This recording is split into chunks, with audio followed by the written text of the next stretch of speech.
Let's talk now about what to do with the dollar, especially for teenagers and for kids. This is really important because this is one of the best places to start when you're like 15 years old, mid-teens. This is a great place. What to do with the dollar. Now, here's the tendency on attitude, because attitude determines so much of our lives. What difference does it make if a child has $1 when you ask what should he do with it? It's only a child and it's only $1. But see, here's where it all begins. Your financial journey begins with what you do with the first $1. That's where it begins. Now, sure, you can do the wrong things and finally correct that, get on a better path, but it all begins on what you do with your resources. Jot this phrase down. It's one of the best for the weekend. Here's the 2 challenges of life. Number 1, the development of our full potential. That's challenge number 1. Challenge number 2 is the wise use of all our resources. That sums up life in general. The development of all of our potential and the wise use of all our resources. One of our resources is time, and we talked about that. Now we're going to talk about the wise resource called money. And let me share with you now a little plan. Because when I met Shof, and he asked me about my financial condition, he said, how much money have you saved and invested the last 6 years? And I said 0. He said, not a good number. Here's what I told him. If I had more money, I'd have a better plan. Now, jot this down, because here's what he said. If you had a better plan, you would have more money. Next key phrase, it's not the amount that counts, it's the plan that counts. So let's start with something now as seemingly as small as $1. What should you do with it? Here's what we teach, teenagers especially. You should never spend more than 70 cents. Never spend more than 70 cents of each $1 you earn, or each $1 that comes your way by gift or by labor. Now, you've got to have some plan what to do with your $1. I've developed this little plan simply for suggestion, and then you've got to do the rest to revise it and do whatever you want to with it. But here's what I teach. Never spend more than 70 cents. You got to pick something, some number. This is the best one I could figure out. Now we've got another 10 cents and another 10 cents and another 10 cents, which is the 30 plus the 70, which is the full $1. So we spend nothing more than 70 cents. Now, what do we do with the other 30? Here's some of the most important information. 10 cents is for charity, or for church, or whatever worthy projects you think you might engage in. Here's one of the best things to teach kids, generosity. Because first we're going to teach abundance, to provide more than you could use for yourself.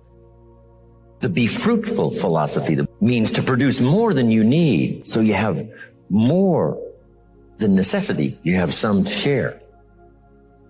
Some churches teach a 10%, a tithe they call it, which is fine. The key is to either administer this 10 cents yourself or to give it to some institution, a church or whatever, and let them spread it around. Let them put it where it's needed. Now, if you're going to give to some charity or church, you must let them take you on the tour and show you where it goes. Okay, if you part with the money, let them give you the tour. Here's where the 10% goes if you're going to tithe. Because now that gives you great joy to give 10%.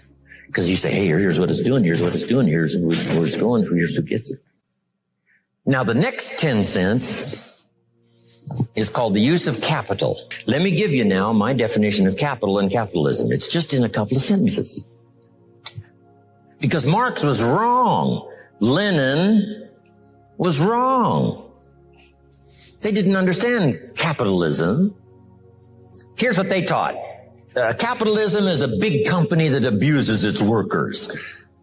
I mean, how ridiculous can you be? Anybody can abuse another person. We don't call it capitalism.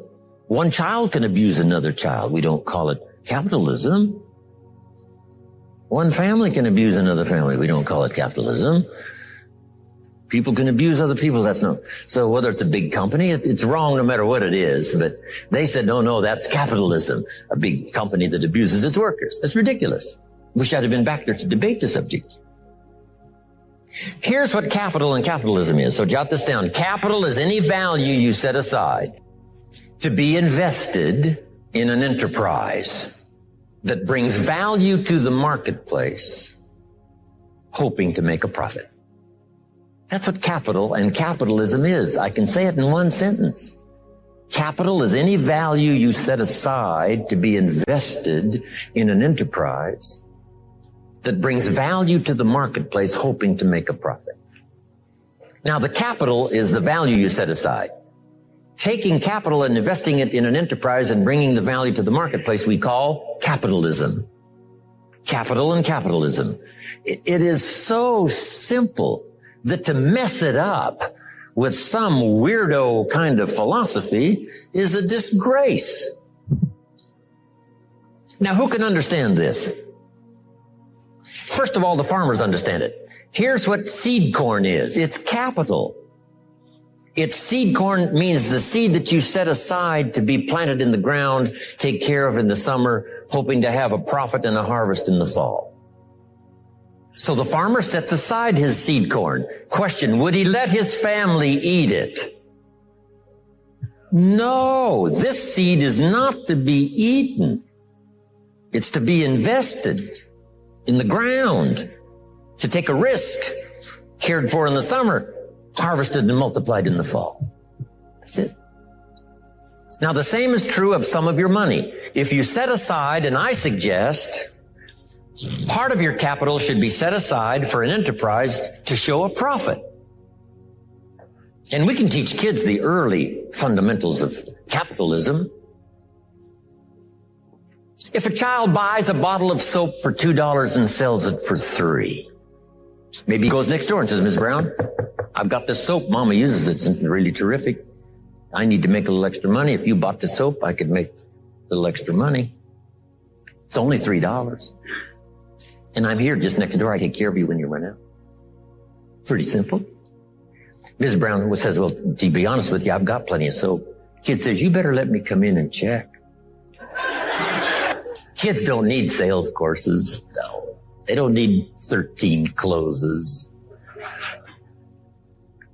Now, Mrs. Brown said, okay, you got me. Here's my $3. I'll buy a bottle of soap. Now we must teach the child what to do with this $3. So jot this down. Here's what we say. You must now set aside the $2 that you first invested to buy another bottle of soap. He said, well, that's true. You can't spend the whole $3. You'd be out of business. Kids can understand this stuff. Some adults, you see, don't know that. So you can't spend the whole $3. You got to set aside $2 so you can buy another bottle of soap so you can sell it for $3 and make a profit of $1. Now, once the kid has $1 profit, now what should he do with the $1? This is the formula that I've come up with, what to do with that $1. Don't spend more than 70 cents, 10 cents for church or charity, 10 cents to invest back into your business so that someday you can buy more than one bottle and get it a little cheaper so that when you sell it, you make a little more money. I mean, kids, you don't have to be General Motors to understand the mechanics of capitalism. Now, guess what we call this little kid that's now engaged in this enterprise and is making a profit? We call him a capitalist. And the communists used to say those no good capitalists. This little kid selling a bottle of soap, he's a capitalist. They didn't understand. And with their diabolical philosophy, capital belongs to the state, they wrecked every nation they touched. This is the key. So 10 cents to show a profit. Now here's the other 10 cents.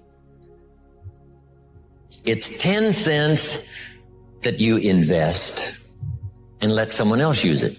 This is called active capital, where you actually engage in the enterprise that makes a profit.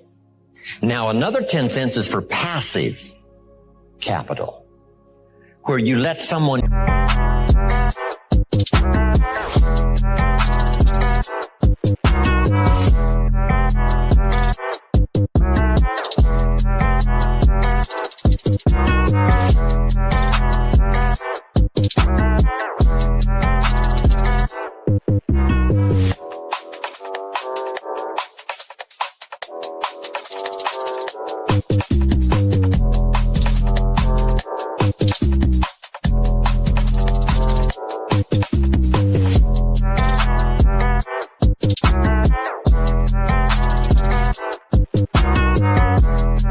use this 10 cents out of every dollar. You put it in a bank that pays interest. They use it and they pay you for the use of this money. That's called passive capital. So we've got active capital and passive capital. Maybe you invest this in a stock eventually if you have enough money, and the stock pays you dividends. And also there may be an increase in the value of the stock. So this is the little formula I come up with. 70, 10, 10, and 10. It's very simple.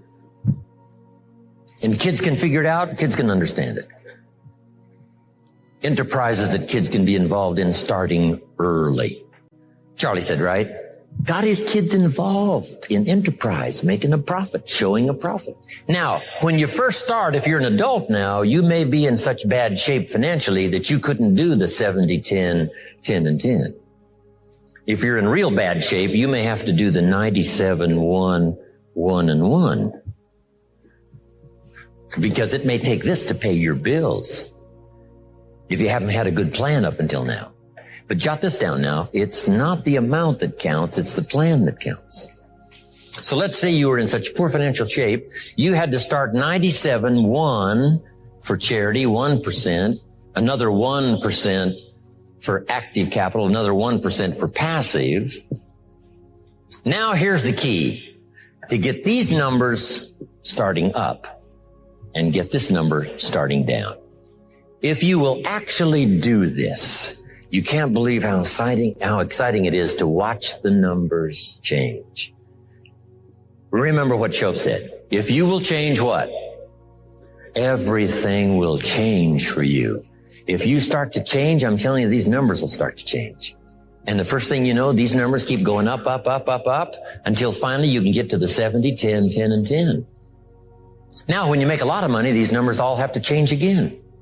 You know, if you're making fortunes, you can't spend 70%. That would be obscene.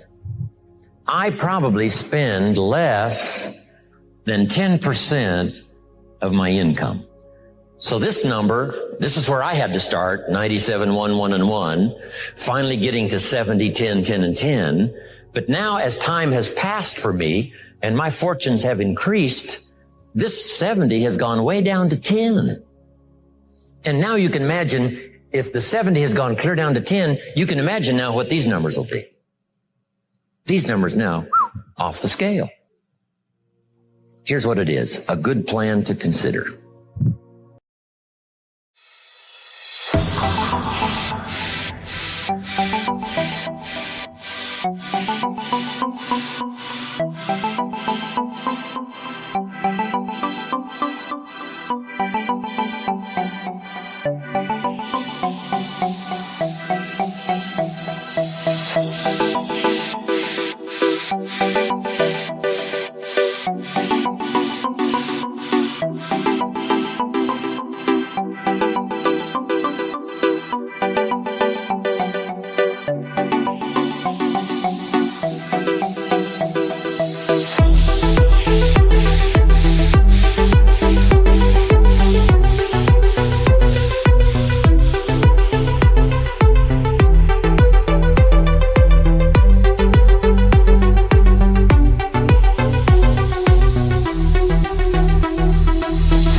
Make this note. It's your life and it's your future and it's your economics. This is just a suggested plan. You can tear this one up and develop one of your own. I'm just here to stir the pot. I'm here to stir your mind, to get you to think. Okay. Now here's 2 or 3 more keys on financial independence. Here's number 1, keep strict accounts. Part of it is just for habit, and the other part is for self-esteem, and the other part is for future benefit. Keep strict accounts. It's just a good habit to have. It's like picking up the trash, not throwing the toothpick cellophane on the floor. It's just, it becomes the person you are. Keep good accounts. Here's the next one. Pay your taxes. I finally became a happy taxpayer. Here's what paying taxes does. Feeds the goose that lays the golden eggs called American opportunity. You say, well, the goose eats too much. Probably true. But make the note, better a fat goose than no goose. Here's the next key. Everybody should pay. My personal philosophy is everybody should pay federal taxes as well as state or whatever else. It's not wise for the government to let 1/3 of American citizens off the federal tax rolls. Why? Because that robs them. Appreciate that. It looks like I could run for office here. Here's what it does. If you let them off the federal tax rolls, it robs them of the dignity. They have to pay state taxes. They have to pay sales tax. I've been trying to write this book for so long called, Of Course Kids Should Pay Taxes. When a kid in California walks into 7-Eleven and buys something that costs $1,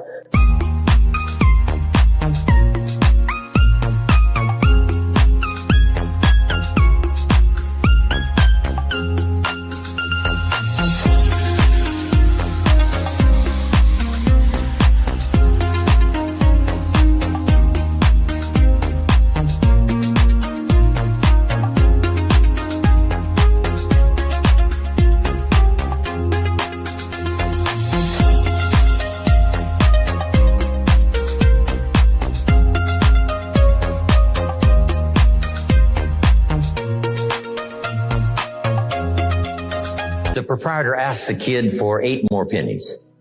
Kid says, what's these 8 pennies? Says, that's the taxes. The kid says, I'm only 8 years old. And the proprietor says, congratulations, you're my youngest taxpayer. Give me the money.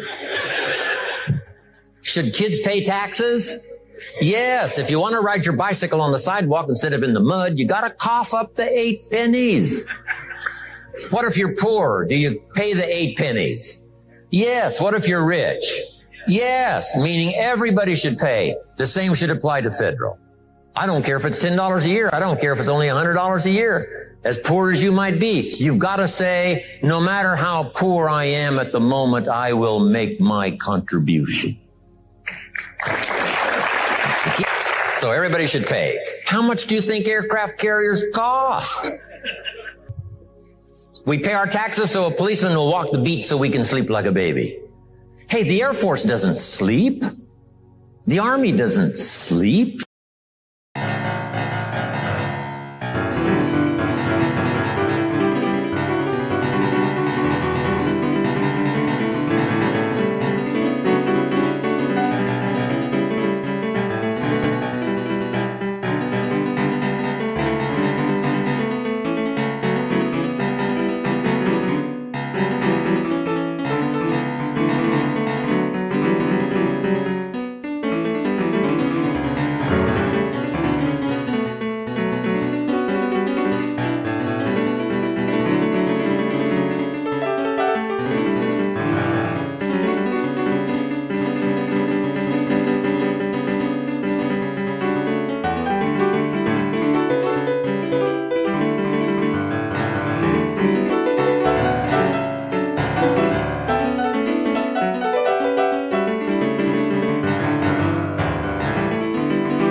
"24 hours, so you can sleep as much time as required.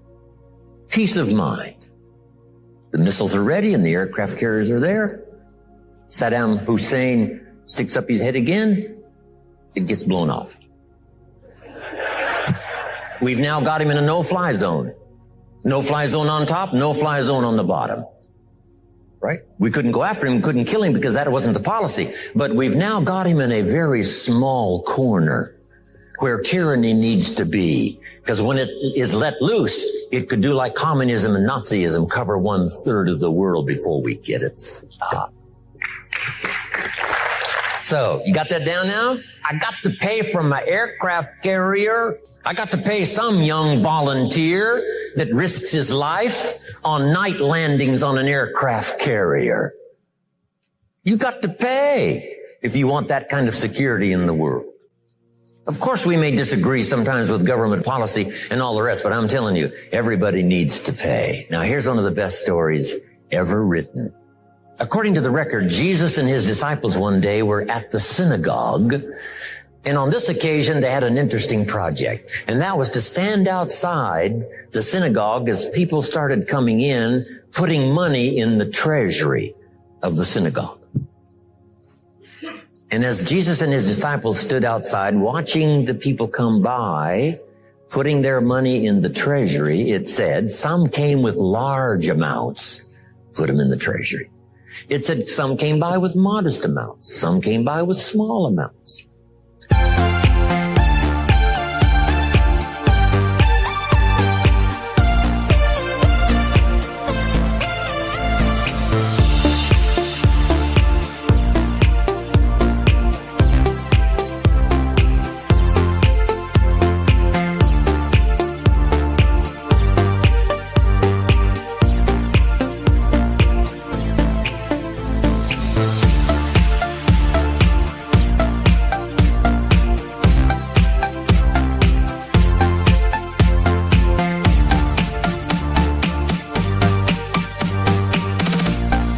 Then along comes a little lady, and she puts 2 pennies in the treasury. And Jesus said to his disciples, look at that. They said, 2 pennies? What's 2 pennies? He says, no, you don't understand. She gave more than everybody else. They said, 2 pennies is more than everybody else? He said, yes, because I'm positive her 2 pennies represented most of what she had. So since she gave most of what she had, she gave the most. Now, here's what did not occur in the story. I'm so brilliant, I can give you what the author left out. Here's what did not occur. When the little lady put her 2 pennies in the treasury and walked away, here's what didn't occur. Jesus didn't run after this little lady and said, hold it, little lady. My disciples and I have decided that you're so pitiful. And you're so poor, we have decided to take the 2 pennies out of the treasury and give them back to you. I'm telling you, that did not occur. If it would have occurred, she would have been what? Insulted. Hey, it was only 2 pennies, but it was most of what I had. Would you rob me of the joy of giving my 2 pennies? So that scene did not occur. So jot this down. Jesus left her 2 pennies in the treasury, even though she was poor. What does that mean? Everybody needs to pay, even if it's only 2 pennies. Wow. Great story.